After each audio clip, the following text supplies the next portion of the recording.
tingkah kelakuan kita, Bapak dan Ibu. Kenapa? Kita mungkin jauh dari rasa cinta, jarang bersolawat, ataupun bahkan jarang mengerjakan sunnah-sunnahnya Nabi Muhammad SAW. Maka jangan sampai kita nanti mendapat stempel umat Nabi Muhammad, tetapi kita tidak ada rasa untuk cinta ataupun ingin bertemu dengan Nabi Muhammad SAW.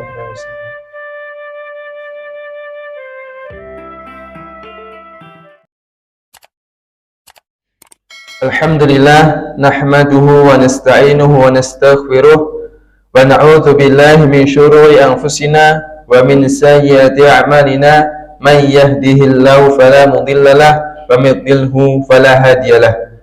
Asyhadu an la ilaha illallah wahdahu la syarikalah wa asyhadu anna Muhammadan 'abduhu wa rasuluh la nabiyya wa la rasula ba'dah. Rabbi shrah li sadri wa yassir li amri wahlul 'uqdatam min lisani yafqahu qawli. Allahumma la sahla illa ma ja'altahu sahla wa anta taj'al hazna idza syi'ta sahla. Amma ba'du. Yang kami hormati bersama Bapak Ketua Takmir Mushola Nurul Falah beserta para pengurusnya, dan yang kami hormati bersama juga Bapak dan Ibu jamaah sholat subuh yang semoga dimuliakan oleh Allah Subhanahu wa taala. Bersyukur kepada Allah Subhanahu wa taala atas karunia, nikmat, hidayah serta inayahnya pada pagi hari ini, sehingga kita dimudahkan langkah-langkah kaki kita, hati kita, keimanan kita untuk datang sholat subuh berjamaah di Mushola Nurul Falah ini. Dan semoga apa yang telah kita kerjakan dicatat sebagai pahala oleh Allah Subhanahu wa taala. Amin. Bapak dan Ibu yang semoga dirahmati oleh Allah Subhanahu wa taala, ketika seseorang itu mendapatkan sebuah kenikmatan dari Allah Subhanahu wa taala, itu harusnya bersyukur kepada Allah Subhanahu wa taala. Dan itu adalah sebuah kenikmatan yang diberikan oleh Allah Subhanahu wa taala. Kalau boleh saya katakan, ketika kita bangun tidur, ada sebuah nikmat yang sangat luar biasa dan sangat mahal. Saya katakan seperti itu. Apa? Nikmat ketika kita bisa membuka mata. Ini ada sebuah nikmat yang mungkin ini sepele, remeh, atau mungkin bahkan kita mungkin jarang untuk bersyukur. Tiba-tiba setelah bangun tidur langsung kamar mandi ataupun yang lain sebagainya. Tetapi ketika kita, Bapak dan Ibu, bisa membuka mata, itu adalah sebuah nikmat yang sangat mahal sekali, sangat luar biasa. Kenapa? Karena banyak orang yang ketika pagi harinya, ketika dia tidur, mau bangun dari tidur, itu tidak bisa membuka matanya. Tahu-tahu sudah ada di kuburan, tahu-tahu sudah gelap, tahu-tahu di samping kanan kirinya sudah ada malaikat siapa? Ya, pokoknya nanti yang tugasnya di kuburan nanti. Itu Bapak dan Ibu. Maka ketika kita pagi hari bisa membuka mata, itu adalah sebuah kenikmatan yang sangat luar biasa. Maka untuk mensyukurinya, untuk berterima kasih atas nikmat ini yang diberikan oleh Allah, ketika kita bisa langsung membuka mata, kita ucapkan doa. Apa doanya Bapak dan Ibu? Alhamdulillahilladzi ahyana ba'dama amatana wa ilaihi nusyur. Ini mungkin kita jarang berdoa, atau mungkin lupa, atau mungkin bahkan belum hafal. Mungkin saya juga sering seperti itu. Ya, tetapi saya ingatkan, ketika kita bisa membuka mata pada pagi hari setelah bangun dari tidur, itu ada sebuah nikmat yang luar biasa. Maka untuk mensyukurinya, untuk berterima kasih atas nikmat tersebut, kita berdoa. Dan kalau boleh saya katakan lagi, ketika pagi hari itu kita diawali dengan yang namanya menghirup udara segar, menghirup oksigen. Dan itu sebuah nikmat yang sangat luar biasa juga, sangat mahal. Bayangkan Bapak dan Ibu yang semoga dirahmati oleh Allah Subhanahu wa taala, ketika kita pergi ke rumah sakit, ketika orang-orang itu mungkin ada yang kesusahan dalam bernafas, mereka rela memberi tabung oksigen yang mungkin harganya mungkin sampai ratusan ataupun jutaan, ya. Dan itu sebuah kenikmatan ketika kita bisa menghirup udara yang sangat segar. Kalau boleh saya katakan lagi, ketika seseorang itu dipinjami, digratiskan makan selama 1 tahun ataupun tempat tinggal selama 1 tahun, apakah orang ini akan mencintai orang yang memberikannya? Mesti dia akan sangat mencintainya. Dan mungkin kita, ketika kita digratiskan makanan, digratiskan tempat tinggal, digratiskan segala keperluan hidup, mesti kita akan mencintai orang yang menggratiskan kepada kita, betul? Lantas bagaimana dengan Allah, Bapak dan Ibu? Allah menggratiskan semuanya. Allah menggratiskan oksigen kehidupan ini. Lantas seberapa sudahkah kita mencintai Allah Subhanahu wa taala? Bayangkan oksigen saja kalau kita disuruh bayar sudah sampai sama sekali, dan kita mesti tidak akan bisa ataupun lain sebagainya. Maka Bapak dan Ibu yang semoga dirahmati oleh Allah Subhanahu wa taala, bersyukur atas nikmat Allah yang mungkin ini sepele ataupun yang kecil dulu, sebelum kita mensyukuri nikmat yang sangat luar biasa nanti. Hal yang remeh, yang sepele ini kita syukuri dulu, baru ketika nanti ada nikmat yang sangat luar biasa, kita lebih bersyukur kepada Allah Subhanahu wa taala. Tetapi Bapak dan Ibu, saya katakan tetapi banyak orang yang ketika diberikan nikmat yang luar biasa ini itu jarang bersyukur. Dan banyak nggih? Banyak. Mungkin termasuk saya juga. Kami. Ya. Maka Bapak dan Ibu, ya, ada seorang ulama yang memberikan cara ataupun obat bagi orang yang ketika diberikan nikmat itu tidak bersyukur kepada Allah, jauh dari rasa syukurnya kepada Allah. Resepnya gimana? Nah, kalau kita datang ke dokter mesti kita tanya obatnya apa ataupun resepnya apa. Ibnu Qudamah Al-Maqdisi di dalam kitabnya Mukhtasar Minhajul Qasidin menyebutkan, mimma ang tu'alija bihil quluba al-ba'idatan syukri ayya'rifa anna ni'mata idza lam tushkar zalat. Di antara cara untuk mengobati atau menerapi orang yang jauh dari rasa syukur kepada Allah Subhanahu wa taala itu apa? Hendaknya difahami bahwasanya nikmat yang tidak segera disyukuri atau nikmat yang tidak disyukuri pada waktunya, maka zalat, nikmat itu akan hilang, akan lenyap, akan dicabut oleh Allah Subhanahu wa taala. Maka kuncinya apa, Bapak? Kuncinya adalah ketika kita diberikan nikmat oleh Allah Subhanahu wa taala, kita langsung bersyukur. Dan Bapak dan Ibu yang semoga dirahmati oleh Allah Subhanahu wa taala, kita tentu tahu dan pasti tahu orang yang sudah mati, orang yang sudah meninggal itu tidak akan bangkit kembali ke dunia. Betul? Urusan di dunianya sudah selesai semuanya.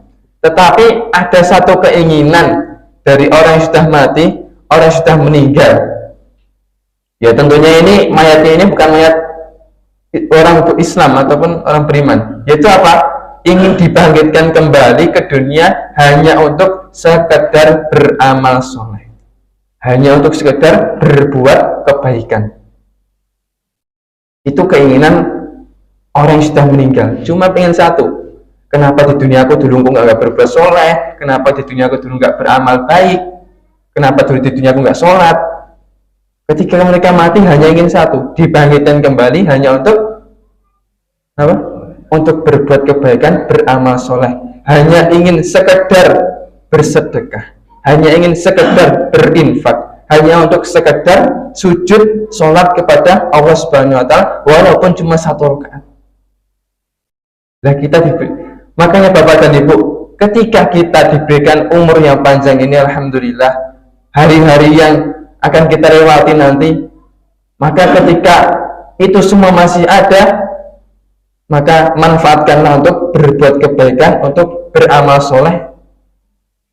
Karena apa? Jangan sampai kita menyesal menjadi mayat yang nanti ingin hanya untuk dibangkitkan kembali hanya untuk beramal soleh. Maka ketika kita masih diberikan umur, berusaha, ini mungkin masih berat nih, tapi berusaha untuk berbuat banyak kebaikan atau beramal soleh. Ya walaupun berat, iya berat. Belum mampu, ya belum mampu, makanya diusahakan. Ya capek Pak Bu. Namanya dunia tempatnya capek. Kalau tidak mau capek di akhirat nanti. Dunia ini hanya tempatnya capek. Tempatnya untuk berusaha, untuk beramal. Kalau nggak mau capek, nggak mau susah-susah, ya nanti di akhirat nanti, di surga nanti. Tapi itu semua bakal kita sampai ke sana. Sebelumnya ada apa? Ada usaha, ada capek-capeknya dulu sebelum kita nanti bersenang-senang di jannah. Salawat beriringan salam semoga tetap terlimpah curahkan kepada baginda kita, uswatun hasanah kita, yaitu Nabi Muhammad SAW, dan juga kepada keluarganya, para sahabat-sahabatnya, para tabi'in, tabi'ut tabi'in, dan orang-orang yang thiqah, orang-orang yang mengikuti sunnahnya hingga akhir zaman nanti. Dan semoga Bapak dan Ibu kita termasuk ke dalam golongan umatnya yang mendapatkan syafaat ataupun pertolongannya di umur akhir nanti. Allahumma amin. Makanya ketika kita masih diberikan waktu yang longgar, jangan lupa untuk bersolawat kepada Nabi Muhammad SAW. Karena dikatakan bahwasanya kalau kita bersolawat kepada Nabi Muhammad SAW 1 kali, Allah akan bersolawat kepada kita 10 kali. Bapak dan Ibu yang semoga dirahmati oleh Allah Subhanahu Wa Taala. Sebelumnya mungkin di pertemuan yang lalu itu diisi oleh saudara saya Iqbal, dan di kesempatan ini gantian saya. Tetapi mungkin Bapak dan Ibu itu belum kenal siapa saya, ya. Nah, maka mohon izin untuk sekilas memperkenalkan diri. Perkenalkan Bapak dan Ibu, nama saya Ibrahim Abdillah. Ibrahim biasanya panggilannya. Ibrahim. Oke, sakit. Asli lahir di Boyolali, Jawa Tengah, mereka. Kemudian sekolahnya sama Mas Iqbal itu di Pondok Darussyahadah Mahatali Darussyahadah Simo Boyolali. In tahun-tahun mereka lepasnya ten Lembah Gunung Madu Simo Boyolali. Nah, dan alhamdulillah niki di tahun niki dapat kesempatan, dapat tugas dari pondok buat safari Ramadan atau latihan jadi dai ngisi, betul Ustaz. Latihan ngisi. Jadi nek mungkin kalau nanti ngisi nih bagak pegu napa mboten lancar kula nyuwun pangapunten nggih Pak. Niki nesih belajar. Nggih calon insyaallah. Dan niki alhamdulillah niki nggih bekerja sama dengan Yayasan Al Istiqomah Banjarnegara.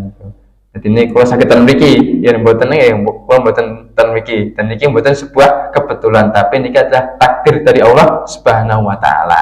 Takdir yang baik tentunya. Bapak dan Ibu yang semoga dirahmati oleh Allah Subhanahu Wa Taala, itu mungkin sedikit perkenalan dari saya tentang sekilas, ya. Biasanya nanti saya ingin ya walaupun saya belum pintar ngisi, tapi untuk menghormati yang namanya ilmu tetap kita akan sampaikan. Nah, Bapak dan Ibu yang semoga dirahmati oleh Allah Subhanahu Wa Taala, saya katakan kita ini berada di sebuah nikmat yang sangat luar biasa, sangat besar. Ya. Nikmat apa? Nikmat bisa bertemu dengan bulan Ramadan dan bisa hidup di dalam bulan Ramadan. Ya. Ini nikmatnya sangat luar biasa, Bapak Bu. Jangan kira ini remeh. Enggak, ini sesuatu yang sangat luar biasa loh. Bisa hidup di bulan Ramadan, bisa bertemu dengan bulan Ramadan, dan kita bisa beramal soleh. Tambah lagi, dimudahkan untuk beramal soleh ataupun berbuat kebaikan. Belum tentu Pak dan Ibu, mungkin tetangga kita yang kemarin-kemarin loh bareng sama kita Ramadan, hari ini itu belum tentu bisa bersama kita lagi. Mungkin dia sudah meninggal, atau mungkin sudah dijemput oleh Allah Subhanahu Wa Taala, ya. Atau mungkin saudara-saudara kita yang mungkin kemarin lebarannya bareng sama kita, berpuasanya bareng sama kita, tarawihnya bareng sama kita, sekarang mereka sudah tidak ada. Tetapi kita, saya katakan kita hari ini masih bisa dipertemukan oleh bulan Ramadan, masih bisa hidup di dalam bulan Ramadan, ini ada sebuah kenikmatan yang sangat luar biasa. Makanya kenapa kok dikatakan Allahumma barik lana fi Rajab wa Sya'ban wa balighna Ramadan. Balighna Ramadan. Ini doa yang sering didoakan ataupun dimintakan oleh para sahabat kepada Allah agar dipertemukan dengan bulan Ramadan. Nah, kita mungkin ya, Allah alam di sini ya, mungkin masuk saya juga, itu mungkin jarang berdoa seperti ini, atau mungkin menganggapnya biasa saja. Alah, bisa soal poso. Alah, sesuai ramaem. Atau bahkan mungkin kita mempunyai semangat, alhamdulillah besok harus bisa bertemu dengan bulan Ramadan agar mendapatkan ampunan, agar bisa berbuat banyak kebaikan. Karena apa Bapak dan Ibu, ketika kita berbuat satu kebaikan di dalam bulan Ramadan, maka Allah akan lipat gandakan pahala tersebut, amal kebaikan tersebut melebihi ketika kita mengerjakannya di bulan-bulan yang lain. Maka inilah istimewanya bulan Ramadan. Dan Allah juga memuliakan bulan Ramadan di dalam kitab Bustanul Wa'idin wa Riyadus Sami'in karya Ibnu Jauzi diceritakan bahwasanya Allah niku sangat-sangat memuliakan bulan Ramadan. Dan Allah mengibaratkan niki nggih, permisalan bulan Ramadan itu seperti Nabi Yusuf alaihissalam di antara para saudara-saudaranya. Bentas kisah Nabi Yusuf nggih Pak Bu. Entas sampai tadi. Nggih mungkin sering di Google apa cerita yang buka nggih, kisah Nabi Yusuf alaihissalam. Niku Nabi Yusuf alaihissalam niku gadai saudara-saudara sing jumlahe 11. Jadi kalau Nabi Yusuf jumlahe 12. Dan mempunyai seorang ayah yang bernama Nabi Yakub alaihissalam. Jadi setelah Nabi Yakub, Yusuf. Nah niku. Dan urutan para nabi. Nah niku Nabi Yakub dulu baru Nabi Yusuf. Nah niku. Nah, kecintaan Nabi Yakub alaihissalam sebagai bapak ini kepada Nabi Yusuf ini lebih cinta, lebih senang kepada Nabi Yusuf daripada saudara-saudaranya. Maksudnya apa? Maksudnya ya sesuatu ini kan mesti enten ya. Kita gak ada anak putra mesti enten salah satu ini yang lebih dicintai. Nah niku. Bahasanya Nabi Yusuf ini lebih dicintai oleh Nabi Yakub daripada saudara-saudaranya.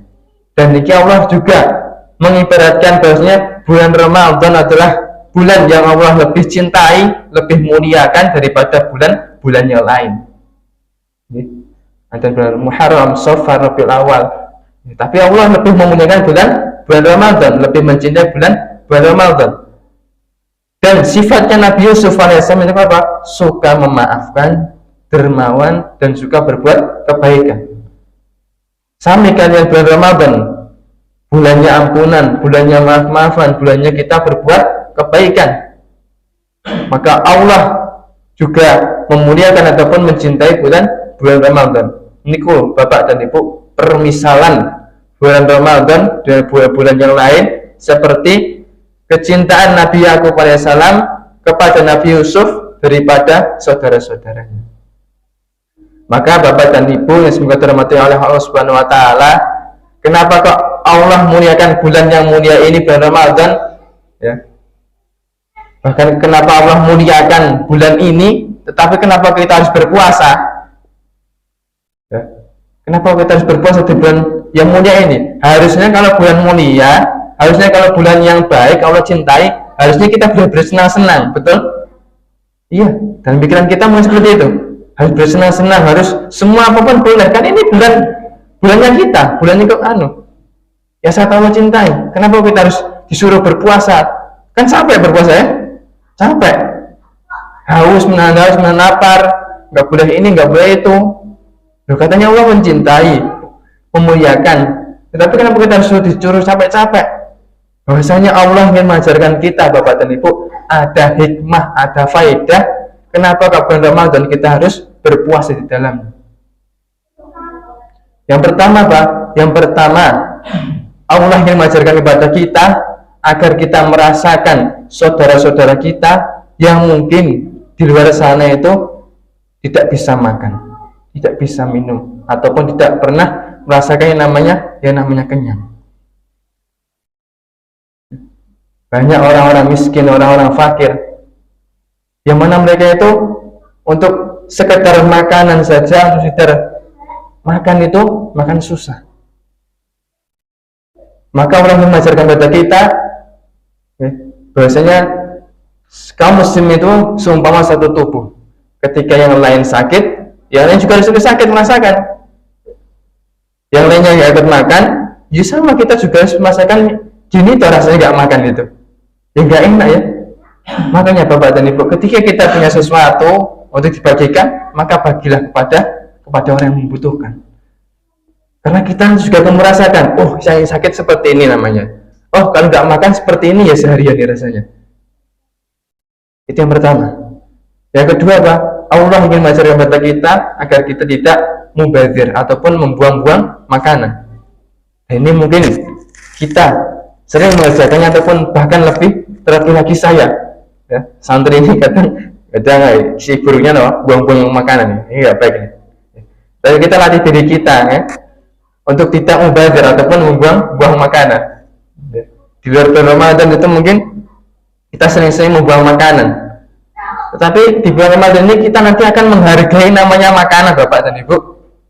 Di luar Ramadan kita lihat air putih saja itu biasa, nasi itu biasa, ataupun bahkan goreng itu biasa. Tetapi ketika di dalam bulan Ramadan ini kita lihat air putih saja itu sangat luar biasa ya.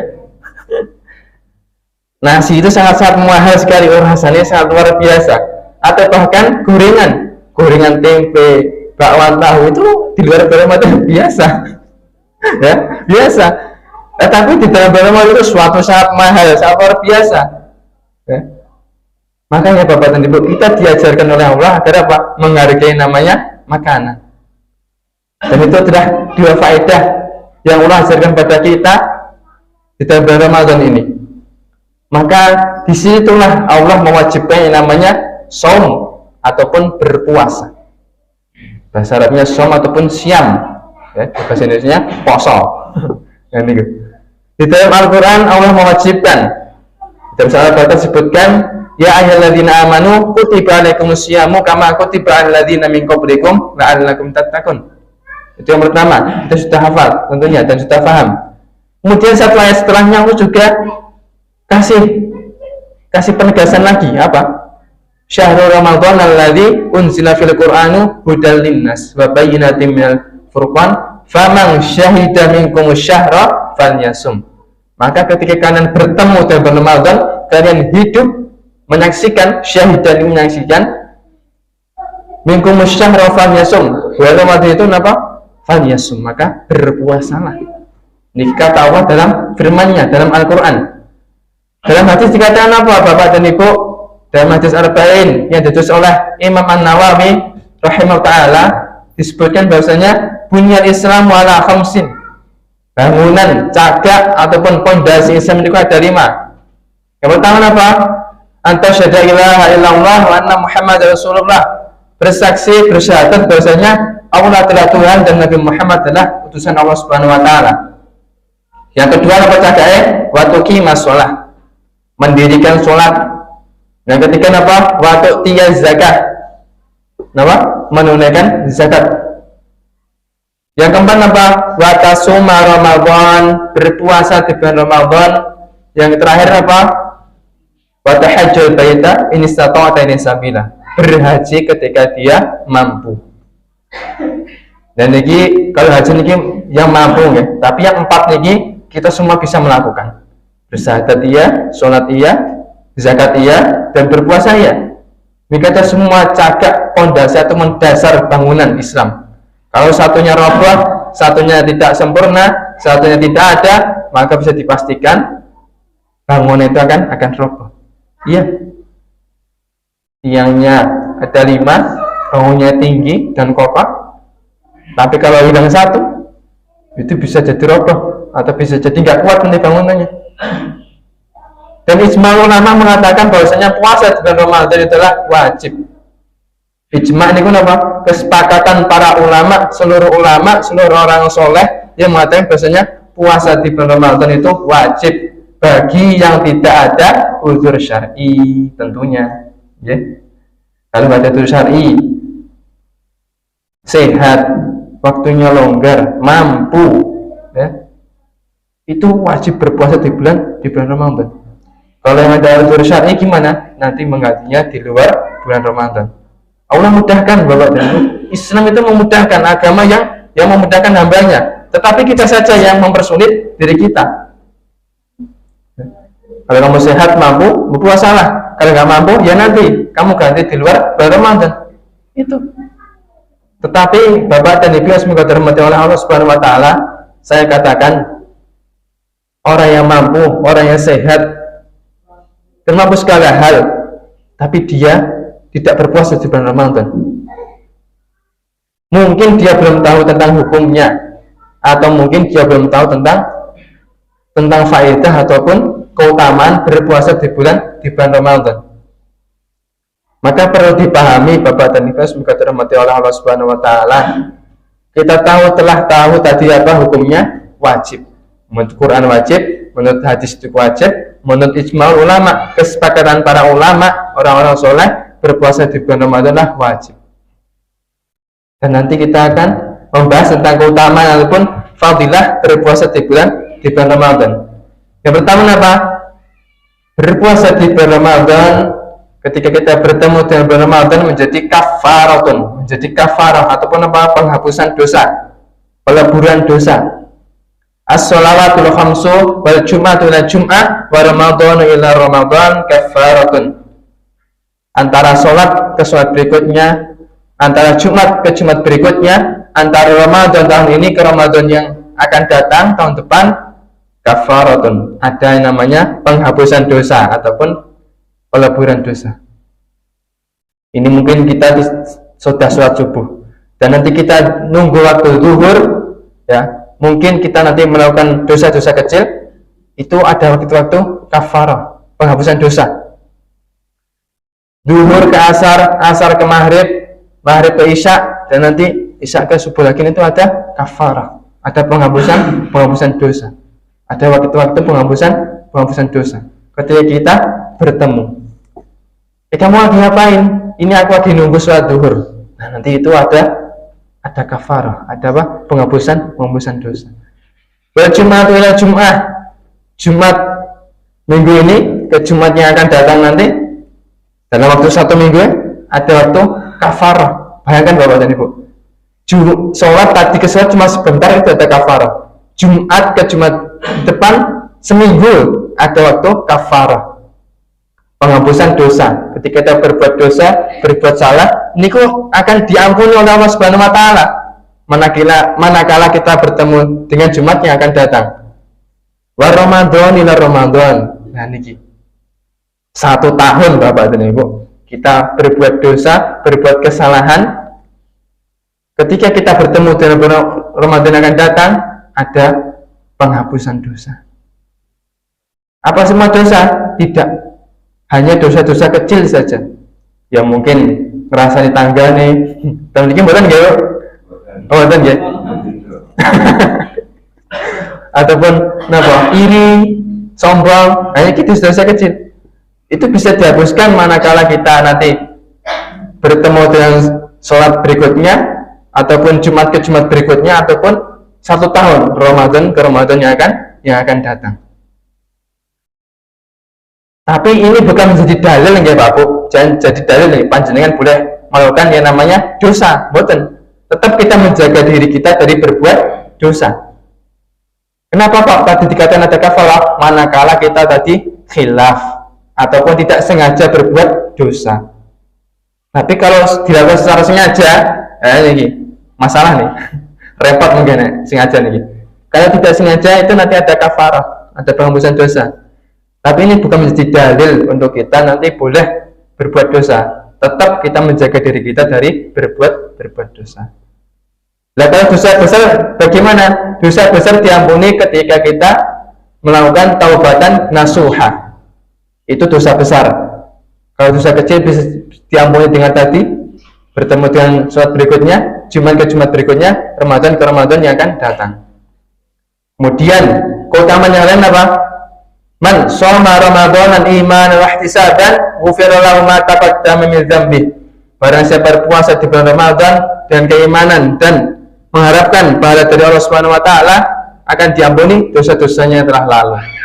Di redaksi yang lain ataupun di hadis yang lain dikatakan man qoma Ramadanan imanan wa ihtisaban ghufira lahu ma taqaddama min dzambi. Barang siapa yang berdiri, maksudnya apa? Salat tarawih, salat tahajud, salat qiyamul lail di malam bulan Ramadan dengan keimanan dan mengharapkan pahala dari Allah Subhanahu wa taala, ghufira lahu ma taqaddama min dzambi. Diampuni dosa-dosanya yang telah lalu. Apakah dosa-dosa besar juga diampuni? Tidak. Hanya dosa-dosa kecil. Sekali lagi saya katakan hanya dosa-dosa kecil. Dosa besar diampuni dengan cara taubatan nasuha. Nah, inilah keistimewaan ataupun keutamaan berpuasa di bulan Ramadan. Yang pertama menjadi kafarah, yang kedua menjadi penghapusan dosa. Kemudian nanti di akhirat ketika kita berpuasa di bulan Ramadan, puasa niki menjadi syafaat ataupun menjadi penolong kita di akhirat nanti. Dikatakan dalam sebuah hadis bahwasanya ketika nanti di padang mahsyar di akhirat nanti ada orang-orang nanti yang itu menjilat-jilati pasir, menjilat-jilati tanah. Nanti akan terjadi Bapak Ibu, dan kita beriman dengan yang hal ini, beriman dengan hari akhir. Ketika itu Rasulullah itu melihat ada seorang laki-laki yang menjilat-jilat tanah karena saking apa? Kehausan. Dan nanti Nabi Muhammad itu diberikan keistimewaan oleh Allah, diberikan saya katakan mukjizat oleh Allah berupa telaga ataupun haud, telaganya Nabi Muhammad SAW. Untuk siapa telaganya? Untuk umatnya. Makanya Bapak dan Ibu, sekali lagi kita tanamkan cinta kita kepada Nabi Muhammad SAW. Dikatakan, aku rindu dengan umatku. Maka para sahabat mengatakan, nahnu ummati ya Rasul, nahnu umat. Kami adalah umatmu. Lah antum ashabi. Kalian adalah sahabat-sahabatku. Aku rindu dengan umatku, kata Nabi. Lantas siapa yang Rasulullah itu umatmu? Kalau bukan kami, mereka yang beriman kepadaku tetapi tidak pernah melihatku. Sinten niku Bapak Ibu? Kita semua adalah umatnya Nabi Muhammad SAW. Apakah kita hari ini sudah berselawat kepada Nabi? Apakah kita hari ini sudah rindu, cinta untuk bertemu Nabi Muhammad SAW? Nabi 1400 tahun yang lalu, saya katakan 1400 tahun yang lalu itu sudah menanti-nanti, sudah berwasiat agar bisa bertemu dengan umatnya. Siapa? Yang beriman kepada Nabi Muhammad tetapi tidak pernah melihat Nabi Muhammad SAW. Itu dikatakan siapa? Umatnya. Kalau Nabi Muhammad itu hidup sekarang ini, melihat tingkah kelakuan umatnya di akhir zaman ini, apakah nanti Nabi marah atau bahkan sedih, menangis? Rasul dulu itu sangat rindu, tetapi kita hari ini apakah sudah rindu, sudah cinta kepada Nabi Muhammad SAW? Apakah kita hari ini sudah mengikuti sunnah-sunnahnya Nabi Muhammad SAW? Kalau Nabi Muhammad itu hidup sekarang ini, mungkin di tengah-tengah kita, mungkin dia akan menangis. Baginda Nabi akan menangis melihat tingkah kelakuan kita, Bapak dan Ibu. Kenapa? Kita mungkin jauh dari rasa cinta, jarang bersolawat ataupun bahkan jarang mengerjakan sunnah-sunnahnya Nabi Muhammad SAW. Maka jangan sampai kita nanti mendapat stempel umat Nabi Muhammad tetapi kita tidak ada rasa untuk cinta ataupun ingin bertemu dengan Nabi Muhammad SAW. Maka ketika di padang mahsyar nanti, di akhirat nanti, pada waktu itu Nabi itu mempunyai haud ataupun telaga, dan telaganya ini untuk umatnya, untuk kita Bapak dan untuk kita. Sekali lagi saya katakan untuk kita, bukan untuk umat Nabi terdahulu, Nabi yang lain, bukan, untuk kita, umatnya, umat Nabi Adam, bukan, umat Nabi Isa, bukan, hanya untuk umatnya Nabi Muhammad SAW. Terakhir untuk kita. Tetapi ada juga dari umatnya nanti itu tidak bisa minum dari telaganya tadi. tidak bisa mendekati telaganya Nabi Muhammad SAW. Tetapi ketika seseorang tadi berpuasa di bulan Ramadan, maka puasa tadi datang dengan membawa air, yang mana air itu akan diminum oleh orang tersebut sampai dia tidak merasakan kehausan. Akan menjadi apa? Menjadi syafaat ataupun penolong ketika nanti di akhirat nanti. Bapak dan Ibu semoga dirahmati oleh Allah Subhanahu wa taala, itu adalah beberapa keutamaan ketika kita berpuasa di bulan Ramadan. Yang pertama menjadi kafarah, menjadi penghapusan dosa, dosa-dosa kecil, bukan dosa-dosa besar, dan nanti juga menjadi syafaat ataupun penolong nanti di yaumil akhir nanti. Maka ketika kita sehat, mampu, diberikan waktu yang longgar oleh Allah Subhanahu wa taala, maka wajib bagi kita untuk berpuasa. Kecuali kalau ada udzur syar'i, nggak mampu ataupun hal yang lain sebagainya.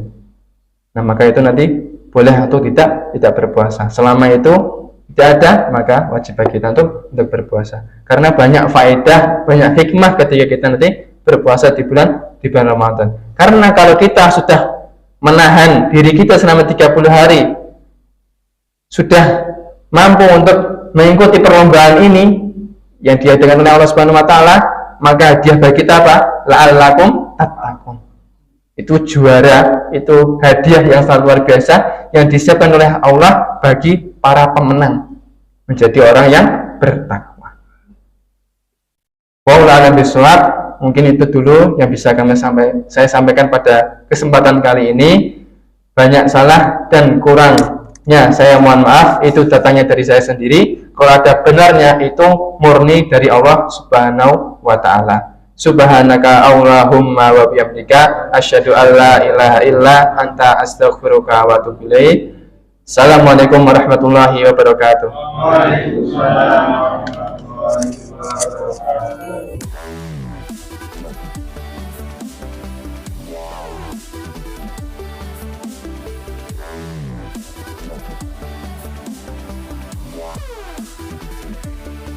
Thank